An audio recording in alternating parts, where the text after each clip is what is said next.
کہ ہم سے کوئی ایسی غلطی ہوگی۔ اعوذ باللہ من الشیطان الرجیم، بسم اللہ الرحمن الرحیم۔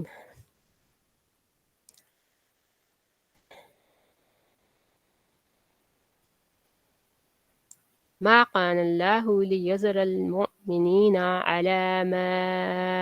أنتم عليه حتى يميز الخبيث من الطيب، صدق اللہ العظیم۔ رب اشرح لي صدري ويسر لي أمري واحلل عقدة من لساني يفقهوا قولي، رب یسر ولا تعسر وتمم بالخیر، اللہم ارنا حق حقا وارزقنا اتباعہ وارنا باطلا باطلا وارزقنا اجتنابہ، یا رب العالمین۔ یا اللہ ہمیں ہر بات کی صحیح جو ہے اس کو سمجھنے کی، جو اس کا حق ہے اس کو ادا کرنے کی توفیق عطا فرما، ہمیں آیات پر غور و فکر کرنے کی توفیق عطا فرما۔ تو یہاں پہ اللہ سبحانہ و تعالیٰ پچھلی سے اسی سے جوڑیں اس کو سارے کو، ہم نے سارا وہ پورا دیکھا کہ اللہ تعالیٰ نے ہمیں بتایا کہ جو دو چیزیں ہیں جو کار فرما ہوتی ہیں ایسی سچویشنز میں، ایک تقدیر، اللہ کی مرضی، اللہ کا اذن، اور دوسرا آپ کے اعمال، آپ کی کوششیں۔ اب دونوں چیزوں پہ ایمان رکھنا، یقین رکھنا جو ہے وہ بہت ہی لازمی اور اہم بات ہے۔ دونوں میں سے ایک چیز بھی آپ نے چھوڑ دی، یعنی آپ نے کوشش چھوڑ دی، اور تقدیر کیا ہے کہ آپ جو اللہ نے لکھا ہے، جو اللہ کا اذن ہوتا ہے، اس کو کوئی موڑ نہیں سکتا۔ اگر اللہ نہ چاہتا تو غزوہ احد میں بھی ان کو یہ سارے زخم نہ کھانے پڑتے، لیکن اللہ نے چاہا، کیوں چاہا؟ اللہ تعالیٰ نے بتا دیا کہ کیا کیا چیزیں تھیں اس میں۔ ایمان والوں کو علیحدہ کرنا تھا، منافقین کو علیحدہ کرنا تھا۔ اگر ان کو علیحدہ نہ کرتا اللہ تعالیٰ، اور ایسی ہی آزمائشوں کے وقت ہمیں پتہ چلتا ہے آپ کے ساتھ کبھی کوئی پرابلم ہو جائے، آپ کسی تکلیف میں ہوں، اذیت میں ہوں، کوئی آپ کے ساتھ بہت اچھا سلوک نہ ہو رہا ہو، آپ ناانصافی کا شکار ہوں، ایسے ہوں، اور آپ کسی ایسے شخص کے پاس چلے جائیں جو اس تکلیف سے، اس پرابلم سے نہیں گزرا، وہ آپ کو ایسے عجیب عجیب باتیں کرے گا، آپ کو ایسے عجیب عجیب مشورے دے گا، اور آپ کے ساتھ یا پھر اس طرح سے آپ کو ٹریٹ کرے گا کہ آپ اور زیادہ جو ہے وہ پش اوے ہو جائیں گے نا اس سے، اب بجائے اس کے کہ آپ ٹھیک راستے پہ رہیں اور اپنے اسی لیے کہا گیا ہے کہ ایسی صورتحال میں بھی جو ہے مشورہ کرنے والا اور جو وہ بھی ہے اس کو دیکھ کے، جان کے، پہچان کے۔ تو اللہ سبحانہ و تعالیٰ نے کہا کہ اللہ تعالیٰ ایسے لوگوں کو علیحدہ کر رہا تھا، ان کے لیے آگے انہوں نے بہت بڑے بڑے کارنامے کرنے تھے۔ اگر ایسا نہ ہوتا تو وہ سب مکس رہتے۔ ہمیں دیکھ لیں اب ہمارے ساتھ کیا ہو رہا ہے، ابھی بھی یہی کچھ ہو رہا ہے۔ اللہ سبحانہ و تعالیٰ اس گندگی کو علیحدہ کر رہا ہے ان لوگوں سے کہ جو لوگ صاف ہیں، جو لوگ ایمان جن کے مضبوط ہیں، مسلمان بے شک کہلواتے ہیں۔ دیکھیں کتنے لوگ ہیں، کتنے عرب کنٹریز ہیں، کتنے مسلمان ہیں دنیا میں، لیکن اس وقت کیا ہو رہا ہے؟ تو ان لوگوں میں سے، جیسے اللہ تعالیٰ نے کہا نا کہ اگر تم اللہ کے دین کا کام نہیں کرو گے تو اللہ ان کو دوسروں سے بدل دے گا، اور وہ دوسروں سے بدل رہا ہے۔ وہ لوگ جن کو، جو واقعی اچھے اللہ تعالیٰ نے ان کو نیچر دی ہے، جو اپنے آپ کو، جنہوں نے سوچا ہے، سمجھا ہے، غور و فکر کیا ہے کائنات میں، وہ اس طرف آ رہے ہیں اور مسلمان ہو رہے ہیں۔ اور جب اللہ تعالیٰ چھانٹے گا تو پھر ظاہر ہے جو صرف نام کے مسلمان ہیں ان کو بیچ میں سے نکال دے گا، اور جو کام کے رہ جائیں گے وہی وہ لوگ ہوں گے کہ جن کو پھر حضرت عیسیٰ علیہ السلام آئیں گے، اور پھر یہ دنیا جو ہے وہ ساری دوبارہ سے ایک خلافت کے انڈر جو ہے وہ اچھے طریقے سے زندگی گزارے گی۔ اور پھر ظاہر ہے یہ بات تو ہو کے رہنی ہے، لیکن اس میں ہم کیا کر رہے ہیں؟ اللہ تعالیٰ فرما رہے ہیں کہ ماں کانا، ماں نہیں، کانا ہے،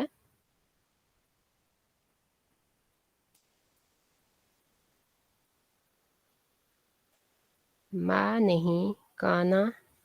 ہے یا تھا، اللہ اللہ، لی کے، یا ذرا چھوڑے رکھے نا، ایسے ہی رہنے دے، المومنین مومنین کو، اللہ پر، ما جو تم تھے، تم علیہ پر، یعنی جس چیز پر تم تھے اور تمہیں پتہ ہی نہ چلے کہ تمہارے درمیان میں ایسے لوگ بھی ہیں، اللہ تعالیٰ اس پہ تمہیں نہیں چھوڑنا چاہتا تھا، حتیٰ یہاں تک کہ یمیزا، یمیز اردو زبان میں بھی استعمال کرتے ہیں، امتیاز کرنا، تمیز کرنا، ڈفرینشیٹ کرنا، علیحدہ علیحدہ کر کے ظاہر کر دینا نا کسی چیز کو، حتیٰ یمیزا الخبیثہ، خبیث کو، من الطیب، من سے، الطیب پاک سے صاف سے، یعنی کہ جو گندا ہے، جو خبیث ہے، اس کو صاف سے، پاک سے، پاکیزہ سے اللہ تعالیٰ علیحدہ کر دے۔ تو اللہ تعالیٰ تمہیں اسی حالت پہ نہیں چھوڑے رکھنا چاہتا تھا۔ اب اسی حالت پہ جب لوگ رہتے ہیں بہت لمبے عرصے تک، تو پھر کیا ہوتا ہے جو آج ہمارے ساتھ ہو رہا ہے۔ ہمیں آسانیاں ملی ہوئی ہیں، اللہ تعالیٰ نے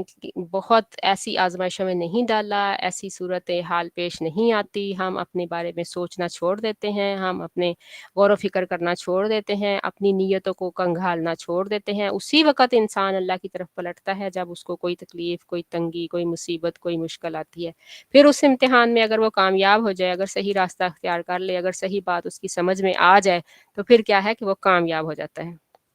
پھر وہ ان لوگوں میں شامل ہو جاتا ہے جن کا اللہ ہاتھ پکڑ لیتا ہے۔ اس وقت مضبوط ہونے کی، اس وقت رسوخ پکڑنے کی ضرورت ہوتی ہے۔ جو اس وقت ڈگمگا گیا، جو اس وقت اس سے جیسے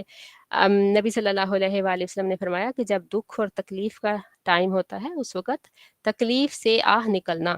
یا آنکھ سے آنسو نکلنا یہ کوئی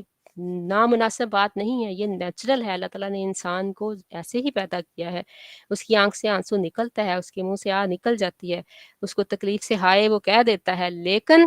کوئی زبان سے ایسی بات نہ نکالے جس سے اللہ کی ناشکری ہو، اور کوئی ایسا عمل نہ کرے، کوئی ایسی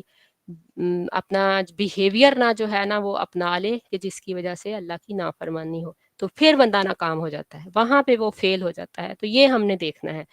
ہم آسانی میں ہیں، ہم مشکل میں ہیں، ہم تنگی میں ہیں، ہم جہاں پہ بھی ہیں، اسی لیے کہا گیا کہ جو لوگ آسانیوں میں ہیں ان کا امتحان زیادہ مشکل ہے،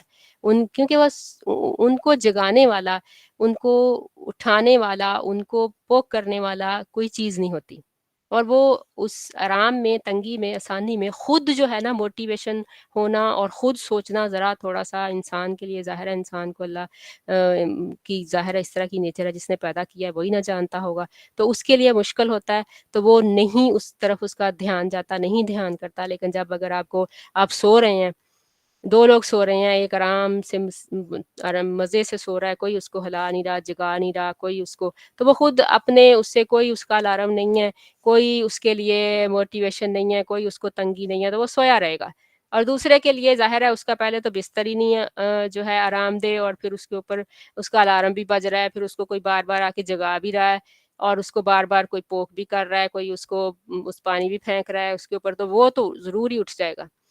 تو یہ ہماری سچویشن ہوتی ہے جب اللہ تعالیٰ ہمیں تنگی اور مصیبت بھیجتا ہے، جب اللہ تعالیٰ ہمارے لیے امتحان بھیجتا ہے، تو اسی لیے صحابہ پریشان ہوتے تھے۔ جو شروع میں نے آپ کے ساتھ حدیث شیئر کی کہ جس میں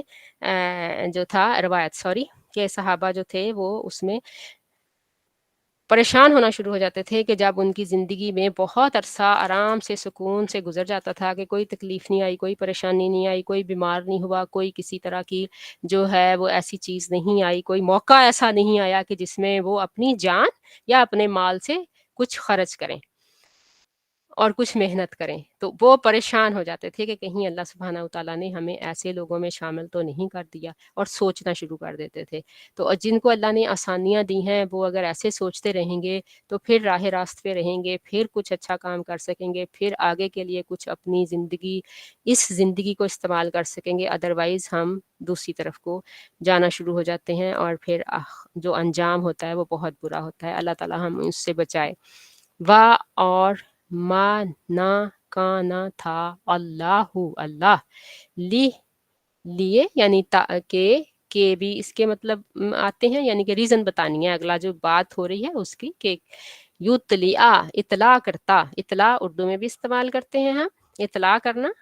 تمہیں اطلاع کرتا، تمہیں بتاتا، تمہیں اللہ پر، الغیبی غیب، یعنی غیب پر تمہیں اطلاع کرتا، یعنی غیب کے بارے میں تمہیں بتاتا، اور لیکن وہی لیکن ہے، یہ اردو میں جو ہوتا ہے اس کی شیپ دوسری ہے، لیکن اللہ یجتبی چن لیتا ہے، مجتبی مصطفیٰ ہم پڑھتے ہیں نبی صلی اللہ علیہ وآلہ وسلم کے بارے میں، تو یہ اسی سے ہے، اجتبا چن لینا، یجتبی چن لیتا ہے، من سے رسولی ہی، اپنے رسولوں میں سے، رسل رسول کی جمع، ہی اس کے یعنی اللہ کے، اپنے رسولوں میں سے، من جس کو، یشاء وہ چاہتا ہے۔ تو اگلی آیت میں اللہ سبحانہ وتعالیٰ کہہ رہے ہیں کہ یہ سارا کچھ اللہ تعالیٰ نے کس لیے کیا تھا؟ پیچھے ہم پیچھے سے چلتی آ رہی ہے نا یہ بات، کہ مومنوں کو علیحدہ کرنے کے لیے، احسان کرنے والوں کو، متقین کو، منافقین کو، سب کو اللہ تعالیٰ نے ان کی درجہ بندی کر دی، ان کے بھی درجے ہیں، ان کے بھی درجے ہیں۔ تو اللہ تعالیٰ نے ایسی آزمائش میں ڈالا کہ سب کو چھانٹ کے علیحدہ علیحدہ کر دیا۔ جیسے ہمارے ٹیسٹ ہوتے ہیں، امتحان ہوتے ہیں، تو یہ جو فرسٹ، سیکنڈ، تھرڈ اور پھر اس کے بعد جیسے بھی ڈویژنز بنتی ہیں تو وہ بنتی ہیں، تو اسی طرح سے اللہ تعالیٰ جو امتحان دیتا ہے اس میں ڈویژنز بنتی ہیں، کہ کوئی اعلیٰ درجوں پہ پہنچ جاتے ہیں، کوئی درمیان میں رہ جاتے ہیں، کوئی بالکل نیچے رہ جاتے ہیں لیکن کامیاب ہو جاتے ہیں، اور کچھ بالکل ہی نکل جاتے ہیں اس میں سے۔ تو اللہ سبحانہ وتعالیٰ کہہ رہا ہے کہ یہ اللہ نے کیا، اور پھر اس کے بعد اللہ تعالیٰ ایسا یہ نہیں کہ اللہ تعالیٰ آپ کلاس میں جائیں اور استاد جو ہے وہ کہے کہ بس ٹھیک ہے، میں نے آپ کو پورا سال یہ پڑھایا ہے، مجھے پتا ہے کون کس اس میں ہے، تو بس ٹھیک ہے، یہ پہلے پہ آ گیا، یہ دوسرے پہ آ گیا، تو بس ختم، تو کام ہو گیا نا۔ تو بہت سارے لوگوں کو اس پہ اعتراض ہوگا کہ یہ اس وقت ہمیں کسی ٹیسٹ تو دیتے، ہمیں دیکھتے تو صحیح کہ ہم نے کیا کیا۔ تو اب ٹیسٹ ظاہر ہے کا طریقہ اچھا ہے یا برا ہے، وہ ایک علیحدہ بحث ہے، وہ ہمارے ظاہر ہے اس میں ہم جائیں گے تو وہ اللہ کا ظاہرہ ٹیسٹ نہیں ہو سکتا کہ وہ نہ ہو سٹینڈرڈ کا، کہ جس سے سب کی صحیح قابلیت سامنے آ جائے۔ تو وہ اللہ تعالیٰ نے صحیح سب کی قابلیت کے لیے جو ٹیسٹ دیا، اس میں سے اللہ تعالیٰ نے کہا کہ وہ اللہ تعالیٰ ٹیسٹ دے کے ہی سب کو نکالنا چاہتا تھا، اس میں سے خود ہی اطلاع نہیں دینا اللہ تعالیٰ دیتا نا غیب کی، کہ یہ اس میں سے ان میں سے منافق ہیں، یہ اعلیٰ درجے کے مسلمان ہیں، یہ کم درجے کے مسلمان ہیں، ان کو ایسا ہے۔ اور غیب پہ اللہ تعالیٰ رسولوں کو بھی اتنا ہی دیتا ہے جتنا چاہتا ہے اور جس کو چاہتا ہے۔ نہیں اب یہ بات کہنی کہ رسولوں کو غیب کا علم ہوتا تھا یا وہ غیب جانتے تھے، تو اگر ایسی بات ہوتی تو نبی صلی اللہ علیہ وسلم غزوہ احد میں جو اور ساری اتنی زیادہ مشکلات پیش آئیں، جو زخمی ہوئے، جو صحابہ اتنے شہید ہوئے، تو وہ ساری چیزیں اگر ان کو پتہ تھیں، غیب کا علم تھا، تو وہ اس سے بچ کیوں نہ جاتے۔ تو ایسی بہت ساری آیات ہمیں ملیں گی جس میں اللہ تعالیٰ بتاتے ہیں کہ جو ہے نبیوں کو صرف اتنا ہی اللہ دیتا ہے غیب کا علم، لیکن اتنا ہی جتنا وہ چاہتا ہے اور جس کو چاہتا ہے۔ تو اس لیے اس بات پہ بحث بالکل ہی نامناسب ہے، اور نہ ہی اس پہ یقین کرنا اور اس کے بارے میں اس طرح کی چیزیں بحثوں میں پڑھنا جو ہے وہ مناسب ہے، اپنے ایمان کو خطرے میں ڈالنے والی بات ہے۔ تو اس کو اللہ تعالیٰ نے یہاں واضح کر دیا، پس آمنو ایمان لاؤ، باللہ اللہ پر، ورسولہ اور اس کے رسولوں پر، وَإِن تُؤْمِنُوا اور اگر تم ایمان لاؤ گے، اب سبحان اللہ، اللہ سبحانہ وتعالیٰ بتا رہا ہے کہ یہ اللہ تعالیٰ اطلاع نہیں دیتا، امتحان میں ڈال کے دیکھتا ہے۔ تو اب سلوشن کیا ہے؟ تم نے کیا کرنا ہے کہ اپنے آپ کو اچھی کیٹیگری میں رکھنے کے لیے اللہ پر ایمان لاؤ، اس کے رسولوں پر ایمان لاؤ، اور اگر تم ایمان لاؤ گے تو پھر اللہ کیا کرے گا؟ وَإِن تَتَّقُوا اور تقوی اختیار کرو گے، یعنی کانشیس رہو اپنی زندگی میں، کیا کر رہے ہو، کیوں کر رہے ہو، کس کے لیے کر رہے ہو، دنیا کے لیے کر رہے ہو، آخرت کے لیے کر رہے ہو، اجر کے لیے کر رہے ہو، ایسی خواہ کر رہے ہو، کسی کی ستائش کے لیے کر رہے ہو، تعریف کے لیے کر رہے ہو، جو بھی ہے اس کے بارے میں، اور پھر کاشیس رہو کہ کس طرح سے اللہ نے کہا ہے، کس انداز سے کرنا ہے، اور ہر بات میں اللہ کے سامنے جواب دہی کے لیے سوچتے رہو۔ تو اس کو کہتے ہیں تقوی، یعنی کہ پھونک پھونک کر قدم رکھنا اور دیکھ بھال کر اپنی نیتوں کو اور اپنے قدموں کو چلنا۔ فَلَکُمْ پس لکم تمہارے لیے اجرن اجر ہے، عظیم بہت بڑا اجر۔ سبحان اللہ، خوشخبری ان لوگوں کے لیے جو امتحان میں پڑے ہیں، جو امتحان سے گزرے ہیں، جو امتحان میں پڑھنے والے ہیں، کہ اللہ سبحانہ تعالیٰ سبحان اللہ، جب ہم ان آیات کو اس طرح سے پڑھتے ہیں، ان پہ غور کرتے ہیں، سوچتے ہیں، تو پھر ہمیں یہ ساری مصیبتیں، دنیا کی تکلیفیں، یہ سب کچھ اتنا اس میں سے گزرنا آسان لگنا شروع ہو جاتا ہے۔ ادروائز جب ہم اپنے ارد گرد ظاہر ہے لوگوں کی باتیں سنتے ہیں، اور جو کچھ جس زاویے سے، جس اینگل سے چیزوں کو دیکھا جاتا ہے ان کو دیکھتے ہیں، تو پھر ہمیں ہر بات، ہر چیز مشکل لگتی ہے، انگزائٹی ہوتی ہے، ڈپریشنز ہوتے ہیں، ہمیں لگتا ہے کہ ہم اپنا آپ جو گلٹ ہے وہ بھی فیل ہوتا ہے، اور ساتھ میں اس کے کہ کوئی نکلنے کا راستہ بھی نہیں نظر آتا۔ جبکہ اللہ سبحانہ تعالیٰ سبحان اللہ وہ ہر یعنی کہ کتنا ہی برے آپ اس پہ پہنچ جائیں، اللہ تعالیٰ کہتا ہے کہ اس میں سے نکلنے کا راستہ بھی ہے اور اس میں سے کامیابی کے طریقے بھی ہیں. سبحان اللہ. اللہ تعالیٰ ہمیں اس کی توفیق عطا فرما دے. ولا اور لا نا یحسبن، پھر وہی بات پیچھے بھی ہم نے پڑھا تھا، یحسبن یعنی شدید سے تشدید سے اس میں شدت پیدا ہو گئی نا، کہ ہرگز نہ سمجھو، نہ سمجھو یہ بات، الذین وہ لوگ، یبخلون جو بخل کرتے ہیں. اب اللہ تعالیٰ ایک اور لوگوں کی کیٹیگری بتا رہے ہیں کہ یہ ان لوگوں کے بارے میں بھی یہ مت سمجھو بخل، کسی بھی طرح کا بخل، کام کرنے میں بخل، ٹائم دینے میں بخل، پیسہ دینے میں بخل، مشقت لگانے میں، اپنی جان پہ کوئی جو ہے وہ مشقت لینے میں بخل، کسی طرح کا بھی بخل. یا بخلون اس چیز میں بخل کرتے ہیں، بی بی ساتھ ما جو عطا ہوا، ہم انہیں اللہ کی طرف سے، اللہ کی طرف سے جو بھی عطا ہوا ہے. سبحان اللہ. ہر چیز اللہ کی دی ہوئی ہے نا. من سے علم ہے آپ کا، فضل ہی فضل ہی اس کے فضل سے، نہیں جو اللہ پاک نے اپنے فضل سے دیا ہے. کوئی کسی کا حق نہیں بنتا تھا، کوئی کسی نے ارن نہیں کیا تھا، اللہ نے دیا. تو جو بھی کسی کو اللہ نے اسکل دی ہے، جو بھی اس کو کسی کو جسامت اچھی دی ہے، کسی کو دماغ اچھا دیا ہے، کسی کو علم زیادہ دیا ہے،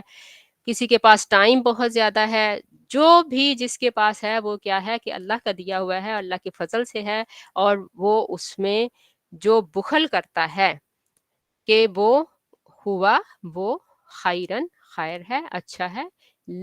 لیے ہم ان کے، یعنی یہ نہ سمجھو کہ یہ دیکھو آرام سے مزے سے بیٹھا ہوا، اتنا اللہ نے دیا ہے، مزے کر رہا ہے، اتنا اس کے پاس ٹائم ہے، مزے کر رہا ہے، اتنی اس کے پاس علم ہے، اس کو لوگ اتنی اس کو جو ہے نا واہ واہ کرتے ہیں اور یہ ساری چیزیں، لیکن وہ کیا ہے کہ اس میں بخل کر رہا ہے. بخل کا مطلب ہوتا ہے کہ وہ چیز جس کو دینا فرض ہو، ضروری ہو، حق ہو، وہ آپ نہ دیں. تو اللہ اس چیز کو بخل کہتے ہیں. تو بخل سے اللہ تعالیٰ نے بہت سختی سے منع کیا ہے. نبی صلی اللہ علیہ وآلہ وسلم جو تھے وہ ہر وقت ہر نماز میں یہ ان کے بعد دعا پڑھتے تھے اور صحابہ کو بھی سکھاتے تھے، اللہم اعوذ بک من البخل والجبن، اور ومن العجز والکسل. لمبی دعا ہے، بہت لمبی نہیں ہے لیکن بہت پیاری دعا ہے کہ اللہ تعالیٰ مجھے محفوظ رکھنا، میں تیری پناہ میں آتا ہوں بخل سے اور ڈرپوک ہونے سے اور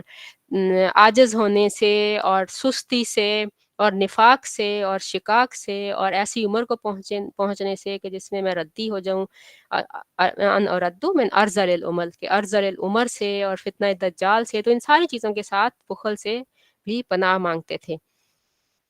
تو اس میں بہت ساری احادیث بھی ہیں قرآن پاک میں. سورہ واللیل میں ہم پڑھتے ہیں اما من بخل واستغنی وکذب بالحسنی. تو جس نے جو بخل کرتا ہے اور اپنے آپ کو لاپرواہ سمجھتا ہے تو اللہ تعالیٰ جو ہے نا اس کو بلکہ اسی کی طرف جو ہے اس کے لیے آسانی کر دیتا ہے. وہ اس کے لیے یعنی کہ وہ بخل میں ہی بڑھتا چلا جاتا ہے اور اس کی اس شر میں پڑ جاتا ہے. بل ہوا بلکہ ہوا وہ شر ہے، لہم ان کے لیے، سیطوقون ان قریب، یطوقون توق سے، توق یہ تا واو کاف توق، سیطوقون یہ اس سے جمع کا صیغہ بن گیا مضارع کا. یطوقون ہم توق ڈالیں گے، ما جو باخلو انہوں نے بخل کیا، جس چیز کا بھی بخل کیا اسی چیز کو ان کا توق بنا دیں گے. بہی ساتھ اس کے، یوما دن، القیامت قیامت کے، کہ جو چیز جس چیز میں انہوں نے بخل کیا اسی چیز کو توق بنا دیں گے. تو ہم دیکھ رہے تھے کہ بخل کیا ہے. ایسی چیز کو روک لینا جو ادا کرنا واجب ہو، جو فرض تھا اس کو ادا نہ کرنا. جیسے آپ نے زکوٰۃ نہیں دی، اگر آپ نے سونا نہیں دیا اگر آپ نے جو بھی آپ کے پاس ہے مال نہیں دیا تو اللہ سبحانہ و تعالیٰ نے فرمایا کہ اللہ تعالیٰ اسی کو طوق بنا دے گا، اور نبی صلی اللہ علیہ وآلہ وسلم کی حدیث ہے کہ قیامت کے دن یہ سونا اور چاندی جو ہے وہ دوزخ کی آگ سے گرم کر کے تاپ کے جسموں کو لگائے جائیں گے، اور اسی طرح سے جو آپ نے مال میں سے نہیں دیا، یعنی آپ گائے بھینس اور اس میں سے آپ نے نہیں دیا، تو وہ جو ہیں آئیں گے اور رونتے ہوئے جائیں گے ان لوگوں کو کہ جنہوں نے اس کی زکوٰۃ نہیں نکالی تھی، اس کا حق نہیں دیا تھا، اور کہیں گے کہ ہم تمہارا مال ہیں اور ہم تمہاری دولت ہیں۔ اور اسی طرح سے حضرت ابو ہریرہ سے روایت ہے کہ سخی اللہ سے قریب، بندوں سے قریب، جنت سے قریب اور دوزخ سے دور ہوتا ہے، اور بخیل بلا شبہ اللہ سے دور، بندوں سے دور، جنت سے دور اور دوزخ سے قریب ہوتا ہے۔ اور پھر نبی صلی اللہ علیہ وسلم نے فرمایا کہ بلا شبہ ایک بے علم سخی اللہ کو عبادت گزار بخیل سے زیادہ عزیز ہے، یعنی اس کے پاس نالج تو بہت زیادہ نہیں ہے، وہ عبادتیں تو بہت نہیں کرتا، لیکن کیا ہے کہ ہاتھ کا کھلا ہے، کسی چیز میں بھی بخل نہیں کرتا، کسی کو ہیلپ کی ضرورت پڑتی ہے تو بھاگ کے آگے ہوتا ہے، کسی کو ویسے وہ کچھ بھی دے سکتا ہے اپنی صحت سے، اپنی قوت سے، اپنے علم سے، اپنے مال سے، اپنے اچھے خیالات سے، اچھے مشورے سے، اپنے کسی بھی طرح کی محنت وہ کر سکتا ہے، کوشش کر سکتا ہے، ہیلپ کر سکتا ہے، تو وہ اس میں پیچھے نہیں رہتا، یہ نہیں سوچتا کہ چلو کوئی اور کر لے گا، مجھے ذرا تھوڑا سا آرام سے تھوڑی دیر میں اپنا آرام کروں بیٹھ کے۔ تو اللہ تعالیٰ کہتا ہے کہ جو بخل کرتے ہیں کسی بھی حوالے سے، کسی بھی چیز سے، ان چیزوں میں جو اللہ نے ان پہ فضل کیا ہے، اللہ نے ان کو دی ہیں، تو پھر کیا ہے کہ اللہ وہ یہ سمجھتے ہیں کہ ہمارے لیے بہت اچھا ہے، بڑے مزے کر رہے ہیں، ہم بڑے چلاک ہیں، ہم بڑی ہوشیاری سے زندگی گزار رہے ہیں، تو سب کو ہم نے بیوقوف بنایا ہوا ہے کہ ہم اچھے بھی ہیں، اور سامنے سب کچھ ہماری جو ہے نا اس کی وجہ سے رسپیکٹ بھی ہے، ایسی انہی چیزوں کی وجہ سے، لیکن ہم جو ہے اس کو سنبھال کے رکھے ہوئے ہیں۔ اللہ تعالیٰ کہتا ہے ان کے لیے اچھا نہیں ہے، وہ ان کے گلوں کے طوق بن جائیں گے قیامت کے دن۔ وَلِلَّهِ مِيرَاثُ السَّمَاوَاتِ وَالْأَرْضِ اور للہ لیے اللہ کے لیے ہے میراث السماوات آسمانوں کی، والارض اور زمین کی، واللہ اور اللہ بما ساتھ اس کے تعملون جو تم کرتے ہو خبیر خبر رکھنے والا ہے۔ یعنی میراث کیا ہوتی ہے؟ وہ چیز جو کوئی چھوڑ جائے، اس دنیا میں جو بھی ہے وہ میراث ہے۔ ظاہر ہے جب وہ ایک بندہ چھوڑ جاتا ہے وہ ورثہ بن جاتا ہے، دوسرے لوگ اس کو تقسیم کر لیتے ہیں، اور پھر اس نے بھی چھوڑ جانا تو پھر آگے، اور آخر میں کیا ہوگا؟ سب کا سب کس کا ہوگا؟ اللہ کا ہوگا، کہ جو بھی اس دنیا میں ہے، جس کو انجوائے کر رہے ہیں، جس کی جانے کے خوف سے ہر وقت دل جو ہے وہ پریشان ہے، اور جس کو حاصل کرنے کے لیے اتنی مشقتیں کر رہے ہیں، جدوجہد کر رہے ہیں، جس کی وجہ سے اپنی نمازیں، اپنے اچھے اعمال، اپنی نیکیاں، وہ علم جس کا حاصل کرنا انتہائی ضروری ہے زندگی گزارنے کے لیے بھی، اس زندگی کو بھی اچھے طریقے سے گزارنے کے لیے بھی انتہائی ضروری ہے، اس سے بھی غافل ہیں، اور آخرت کے لیے بھی وہی کام آنے والا ہے، اس سے بھی غافل ہیں، تو یہ ساری چیزیں کیا ہوں گی؟ ختم، یہیں پہ رہ جائے گا سب کا سب، کہ جن کی وجہ سے اس دن کی تیاری نہیں کی۔ تو اللہ تعالیٰ کہتے ہیں وَلِلَّهِ مِيرَاثُ السَّمَاوَاتِ وَالْأَرْضِ اور اللہ کے لیے ہے زمین و آسمان کی ساری میراث، سب کچھ پھر ادھر ہی رہ جائے گا، اور وہ سب اللہ کا ہے، اور اللہ کا تھا، اور اللہ کا ہوگا۔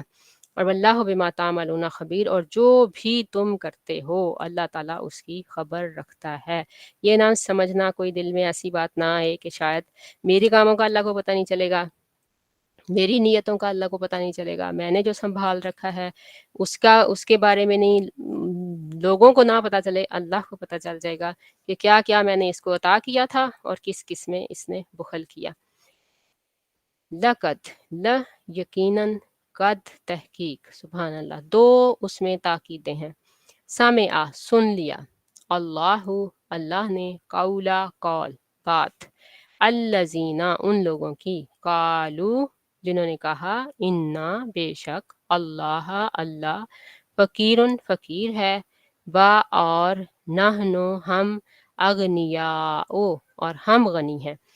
انا للہ و انا الیہ راجعون، یعنی کتنی بڑی بات تھی، اور یہ اس کی جو شان نزول ہے وہ یہود کے بارے میں ہے کہ یہود کا جو ایک عالم تھا وہ اپنے جو جس کو کہتے ہیں جو بھی مدرسہ یا جو بھی وہاں پہ وہ بیٹھا جو ہے تعلیم دے رہا تھا، اور لوگوں کو جیسے ہم کلاس میں ہوتے ہیں اس طرح کی سچویشن میں تھا، تو حضرت ابو بکر صدیق نے اس کو دعوت دی، اسلام کی دعوت دی، تو اس نے کہا کہ تم یعنی کہ اس اللہ کی طرف ہمیں بلاتے ہو جو خود فقیر ہے، جو ہم سے مانگتا ہے قرض، جبکہ جو ہم نے آیت پڑھی تھی وہ آیت نازل ہو چکی تھی، من ذا الذی یقرض اللہ قرضا حسنا، کہ اللہ تو قرض مانگتا ہے بندوں سے، اور پھر اس کے اوپر کہتا ہے وَيُضَاعِفَهُ لَهُ اضعافا کثیرا، کہ میں اس کے اوپر پھر تمہیں بڑھا چڑھا کر دوں گا، ہمیں سود سے منع کرتا ہے اور خود سود لیتا ہے۔ استغفر اللہ کہتے ہوئے بھی رونگٹے کھڑے ہوتے ہیں۔ اللہ سبحانہ و تعالیٰ کیسی، یعنی کہ ہم کبھی اپنے ارد گرد بھی دیکھتے ہیں کہ اللہ کی آیتوں میں یعنی کہ اس طرح کی باتیں اور مذاق اور چٹکلے اور نان سیریس قسم کی چیزیں کرتے ہیں، تو کیسے آپ کا جگر جو ہے وہ آپ برداشت کرتے ہیں، کیسے آپ ایسی چیزوں کو منہ سے نکالتے ہیں؟ تو اللہ تعالیٰ کہتا ہے کہ اللہ نے سن لی ان کی بات، کہ جنہوں نے یہ بات کہی، اور اس طرح کا اس نے بہت سا اول فول بکا، تو حضرت ابو بکر صدیق کو بہت غصہ آیا اور آپ نے اس کے منہ پہ تھپڑ دے مارا۔ اس پہ وہ جو تھا وہ نبی صلی اللہ علیہ وآلہ وسلم کے پاس آیا اور شکایت کی حضرت ابو بکر صدیق کی کہ حضرت ابو بکر صدیق نے میرے ساتھ یہ سلوک کیا ہے، آپ نے ان سے پوچھا تو وہ مکر گیا۔ اب حضرت نبی صلی اللہ علیہ وآلہ وسلم نے حضرت ابو بکر صدیق سے کہا کہ آپ اس کو کیسے ثابت کریں گے؟ تو ظاہر ہے وہ اب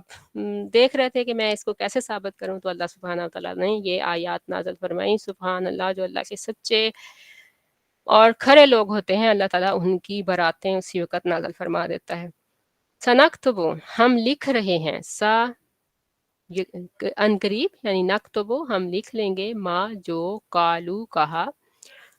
اور قتلہم، اور قتل ان کے، قتل ہم ان کا، الانبیاء نبیوں کو، یعنی جو انہوں نے نبیوں کو قتل کیا، یعنی یہ زبانیں صرف نہیں چلاتے، یہ تو ان کو تو کرتوت بھی بہت برے ہیں۔ اصل میں اللہ سبحانہ و تعالیٰ آگے اس آیت میں اس بات کو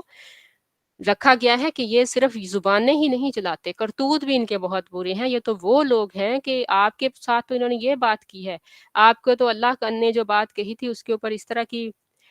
جو ہرزہ رسائی کی ہے اور بد زبانی کی ہے، تو یہ تو وہ لوگ ہیں جو نبیوں کو قتل کرتے رہے ہیں بغیر حق، بغیر کسی حق کے، یعنی کہ کوئی حق نہیں بنتا تھا، کوئی ان سے انہوں نے غلطی نہیں کی تھی، کوئی انہوں نے جرم نہیں کیا تھا کہ ان کو انہوں نے قتل کیا۔ اور نقولو، اور کہتے ہیں، اور ہم نے کہا، یہاں ذوقو، چکھو، عذاب الحریق، جلنے کا، تو پھر ہم کہیں گے یا ہم نے کہا، نہیں آگے اللہ سبحانہ و تعالیٰ بتا رہے ہیں کہ یہ سارا کچھ لکھا جا رہا ہے، یہ بچ کے کہیں نہیں جائیں گے، اللہ نے کون سی بات ان کی جو ہے نا سن نہیں لی، انہوں نے کیا سمجھ رکھا ہے۔ تو یہ وہ لوگ ہیں، آپ ان کی باتوں پہ رنجیدہ نہ ہوں کہ یہ تو نبیوں کو قتل کرتے رہے ہیں، اور جو ہم نے ان کے لیے، اور پھر ان سے کہا جائے گا وَنَقُولُ، اور کہا جائے گا ذُوقُوا عَذَابَ الْحَرِيقِ، بس اب جو ہے اس عذاب کا مزہ چکھو جو جلانے والا ہے۔ ہاراکاف، حریق سے، جلنے سے، کہ جلانے والا۔ ذالکا، یہ ہے، بما، ساتھ اس کے جو، قدمت، بھیجا، ایدی، ہاتھ، یدن کی جمع، کم، تمہارے، اور انا، بے شک، اللہ لیسا، ہرگز نہیں، بظلامن، ظلام، ظلم کرنے والا، للعبید، اپنے بندوں پر، عباد ہے اس کی جمع عبید، لام کی وجہ سے عبید ہو گیا، للعبید، اپنے بندوں پر، اللہ اپنے بندوں پر ہرگز ظلم کرنے والا نہیں۔ اللہ بلا وجہ کبھی کسی کو سزا نہیں دیتا، کبھی کسی کو بلا وجہ دنیا میں رسوا نہیں کرتا، کبھی کسی کو بلا وجہ ذلیل نہیں کرتا۔ یہ اپنی ہی کچھ ایسی چیزیں ہوتی ہیں، باتیں ہوتی ہیں، اور کرتوتیں ہوتی ہیں جس کو یاد نہیں رکھتے ہم، جس کے بارے میں ہم سوچتے نہیں ہیں، جس کو بغیر سوچے سمجھے کر جاتے ہیں، تو پھر اللہ تعالیٰ اس کی وجہ سے مشکل میں ڈالتا ہے، اللہ تعالیٰ اس کی وجہ سے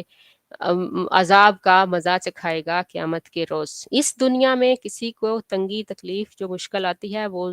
ضروری نہیں ہے کہ اس کے، اللہ تعالیٰ اس کو جگانے کے لیے، اس کو آگے بڑھانے کے لیے، اس کے درجے بلند کرنے کے لیے بھی اس کو کر رہا ہے، لیکن وہ جو عذاب ہوں گے وہاں پہ اللہ تعالیٰ بالکل بھی کسی کو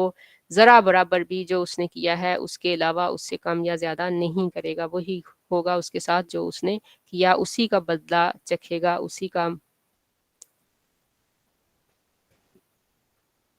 الذین، وہ لوگ،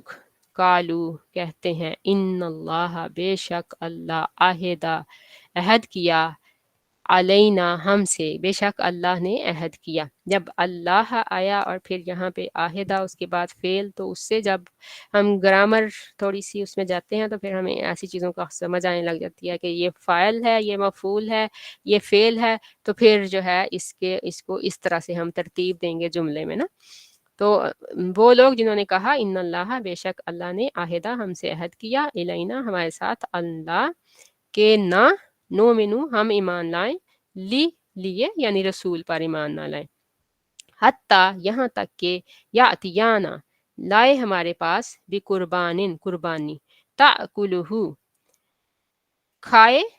اکلا، کھانے سے، تاکلہ، کھائے، ہو اسے، النارو، آگ، کہ جس کو آگ کھا جائے۔ کل، کہہ دیجئے۔ اب یہ ان کا ایک اور بہانہ ہے نا، باطل بہانہ ساز ہے، حق بے نیاز ہے، ٹھیک ہے۔ تو جیسے علامہ اقبال نے کہا کہ باطل جو ہے وہ بہانے بناتا ہے، اور حق جو ہوتا ہے اس کو نہیں ضرورت ہوتی، وہ دیکھتا ہے کہ اصل بات، سچی بات کیا ہے، اور اس کے اوپر عمل کرتا ہے اور آگے چلتا ہے، اور جو باطل ہوتا ہے وہ پھر اس کے بارے میں بہانے تراشتا ہے۔ تو وہ انہوں نے ایک اور بہانہ بنایا ہے۔ یہ بھی یہود کے بارے میں کہا جا رہا ہے کہ قد جاءکم، جاء، تحقیقاً، یقیناً، جاء، آئے، کم، تمہارے پاس، رسول، من، سے، قبلی، میرے سے قبل، یعنی اب نبی صلی اللہ علیہ وسلم سے کہا جا رہا ہے کہ جواب کیا دینا ہے اس بات کا، کل، کہہ دیجئے، قد جاءکم رسول من قبلی، کہ میرے سے پہلے رسول آئے، بالبیناتی، بینات کے ساتھ، نشان، بینات کیا ہوتی ہیں؟ عقلی دلائل اور معجزات، جو ہے اس کو بینات کہتے ہیں، کہ اللہ تعالیٰ نے عقلی دلائل سے بھی اور معجزات سے بھی نا یہ ساری چیزیں لے کے آئے جو نبی تھے پہلے، وبالذی، اور ساتھ اس کے، کل، کہا، تم نے، فلما، پس، لما، کیوں، قتلتمو جمع کا صیغہ ہے، قتل کیا تم نے، ہم انہیں، ان، اگر، تم ہو، صادقین، سچے، پھر اگر تم سچے ہو تو پھر تم نے ان کو کیوں قتل کیا؟ تو اس میں یہ تھا کہ حابیل قابیل کے واقعے میں بھی آپ نے پڑھا ہوگا انشاءاللہ کہ حابیل قابیل کی بھی جو قربانی تھی کہ اس میں پہلے جو شریعت تھیں اور پہلے جو انبیاء تھے ان کے زمانوں میں یہ بات ہوتی تھی کہ جب کوئی قربانی دیتا تھا تو اللہ سبحانہ و تعالیٰ اس کے لیے، کہ یہ بات آسان کر دی گئی تھی ان کے لیے اسی وقت جاننے کے لیے کہ میری قربانی قبول ہو گئی ہے یا نہیں، میں نے جو کام کیا ہے اس میں اخلاص تھا یا نہیں، میری نیت صحیح تھی کہ نہیں، کہ اس میں وہ لوگ قربانی رکھتے تھے اور آسمان سے ایک آگ آتی تھی اور اس کو قربانی کو نگل جاتی تھی نا، اس کو لے اڑ جاتی تھی۔ تو اس میں جو تھا یہ حابیل قابیل کی قربانی میں بھی یہ ہوا، اور پھر اس کے بعد حضرت الیاس، حضرت یحییٰ اور سلیمان علیہ السلام کی قربانیوں کو بھی آگ کے کھانے کے معجزات ملتے ہیں نا اس کے بارے میں۔ تو اب انہوں نے، کیونکہ ان کی کتابوں میں یہ بات تھی اور یہ انہوں نے اپنی کتابیں چھپا کے رکھی ہوئی تھیں، ان کی کتابوں کو جو ہے عام لوگ وہاں پہ نہیں پہنچ سکتے تھے، اور ویسے بھی جو ہے پورا علم جو تھا وہ نہیں دیتے تھے کسی کو، صرف چند لوگوں کے قبضہ میں تھی وہ ساری چیزیں، تو انہوں نے یہ بات جو تھی یہ نبی صلی اللہ علیہ وآلہ وسلم کے سامنے رکھی کہ ہمیں تو اللہ تعالیٰ نے، ہمارے اوپر تو یہ وحی آئی ہے، ہماری کتاب میں تو یہ ہے کہ تم میں ایک نبی اگر آئے گا تو اگر وہ نبی تمہارے سامنے یہ نشانی لے کے آئے کہ وہ قربانی رکھے اور ایک آگ آ کے اس کو کھا جائے، پھر تم نے اس کو ماننا ہے ورنہ نہیں ماننا۔ تو اب یہ بات انہوں نے نبی صلی اللہ علیہ وسلم سے کہی کہ یہ بات جو ہے کرو گے تو پھر ہم تمہارے اوپر ایمان لے آئیں گے۔ ظاہر ہے اللہ تعالیٰ نے بتا دیا، ان کی کتابوں میں سب کچھ تھا کہ ان کے معجزات کیا ہوں گے، ان کے اوپر اللہ سبحانہ و تعالیٰ ان کو کہاں نازل کرے گا، ہر چیز تھی، اور سب سے زیادہ اسی بات پہ زور تھا کہ اس نبی کی تم نے پیروی کرنی ہے اور اس کی نصرت کرنی ہے، اس کے ساتھ ہو کے چلنا ہے، اس کی مدد کرنی ہے۔